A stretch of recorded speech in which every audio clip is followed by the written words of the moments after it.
সাবেক Soviet union ও রুশদের মাতৃভূমির উপর কোনো আঘাত আসতে দেবেন না বলে হুঁশিয়ারি দিয়েছেন রাশিয়ার প্রেসিডেন্ট ভ্লাদিমির পুতিন। তিনি বলেছেন, যদি কেউ তা করার চেষ্টা করে তাহলে সেখানে বাধা হয়ে দাঁড়াবে রাশিয়ার কৌশলগত পারমাণবিক শক্তি।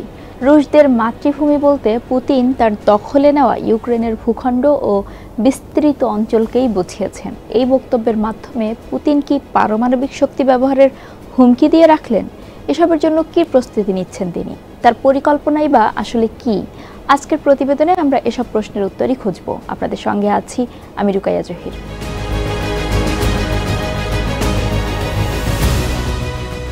গত ৯ মে দ্বিতীয় বিশ্বযুদ্ধের বিজয় দিবসের কুচকাওয়াজে এক ভাষণে পশ্চিমাদের ঔপনিবেশিক শক্তি হিসেবে উল্লেখ করেন পুতিন, যারা নাকি আধুনিক সময়ের নাৎসিদের সমর্থন দিচ্ছে এবং পৃথিবী জুড়ে সাম্প্রদায়িক সংঘাত ও আন্তঃসম্প্রদায় হানাহানিকে উস্কে দিচ্ছে বা জিইয়ে রাখছে।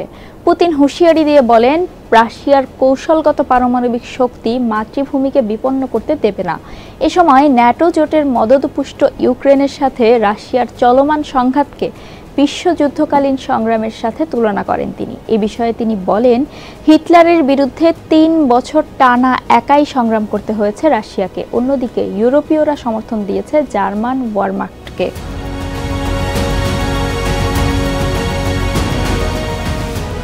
পুতিনের ভাষণের সবচেয়ে বিপজ্জনক দিকটি হলো তার দেওয়া মাতৃভূমির ধারণা, যেটি রাশিয়ার বর্তমান আকার বা আন্তর্জাতিকভাবে তার স্বীকৃত সীমান্তের চেয়েও অনেক বড়।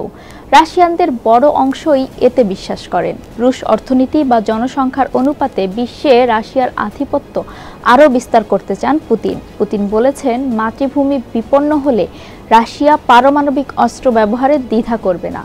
এই ইঙ্গিতের মধ্যে মাতৃভূমি মানে কেবল রাশিয়ার মূল ভূখণ্ডে সংঘটিত কোনো আক্রমণ নয়, বরং সাবেক কোনো অধীনস্থ অঞ্চল মস্কোর সামনে মাথা নোয়াতে অস্বীকার করলে তার ক্ষেত্রেও ব্যবস্থা নেওয়া বুঝিয়েছেন তিনি। এই নীতির মাধ্যমে রাশিয়াকে পুনরায় বিশ্বমঞ্চের কেন্দ্রীয় ভূমিকায় ফেরাতে চান রুশ প্রেসিডেন্ট। যুক্তরাষ্ট্র, ইউরোপীয় ইউনিয়ন ও চীনের মতো রাশিয়াকে আবারও সবাই সমীহ করে চলুক, এটাই তার একান্ত বাসনা।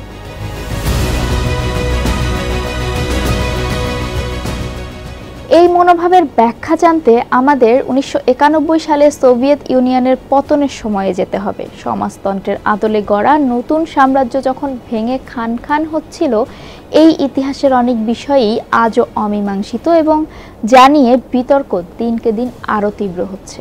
পুতিন বর্তমানে ইউক্রেনের ওপর নিয়ন্ত্রণ পুনঃপ্রতিষ্ঠা নিয়ে ব্যস্ত আছেন, কিন্তু একই কাজ তার অসমাপ্ত আছে বাল্টিক সাগর তীরের সাবেক সোভিয়েতভুক্ত দেশগুলোর ক্ষেত্রে। বলকান অঞ্চল ও মধ্য ইউরোপে মস্কোর প্রভাব পুনর্বার প্রতিষ্ঠিত করাও বাকি। আর এজন্য মস্কোকে অন্যান্য শক্তির দাপট কমিয়ে নিজেকে আরও পরাক্রমশালী করতে হবে।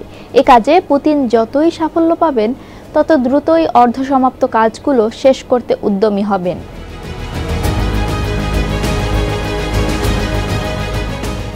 পরিকল্পনা বাস্তবায়নে পুতিনের প্রথম পদক্ষেপ হিসেবে ধরা যায় দীর্ঘদিনের মিত্র ও ঘনিষ্ঠ সহচর সের্গেই শোইগুকে প্রতিরক্ষামন্ত্রীর পদ থেকে হটিয়ে দেওয়া। তার জায়গায় প্রতিরক্ষামন্ত্রীর ভার দেওয়া হয়েছে অর্থনীতিবিদ আন্দ্রেই বেলুসভকে। কারণ পুতিন ভালো করেই জানেন ইতিহাসে কিভাবে ক্রেমলিন অধীশ্বরদের ক্ষমতা হাতছাড়া হয়েছে। প্রধানত ২ কারণে: ১, যুদ্ধে মারাত্মক হার, এবং ২, অর্থনীতির শোচনীয় অবস্থানের জন্য। দক্ষ ও সৎ বলে পরিচিত একজন অর্থনীতিবিদকে এই দায়িত্ব দিয়ে পুতিন একই সাথে এই দুটি বিষয়ই ঠেকাতে চান। এই পদক্ষেপ পুতিন ও তার সমর্থকদের জন্য স্বস্তির হলেও অন্যদের অর্থাৎ পশ্চিমাদের জন্য যথেষ্ট উদ্বেগের। পশ্চিমাদের জন্য বেলুসভের নিয়োগ এজন্যই বিপজ্জনক যে তিনি রাশিয়ার যুদ্ধযন্ত্রকে আরও সবল ও টেকসই করে গড়ে তোলার উদ্যোগ নেবেন।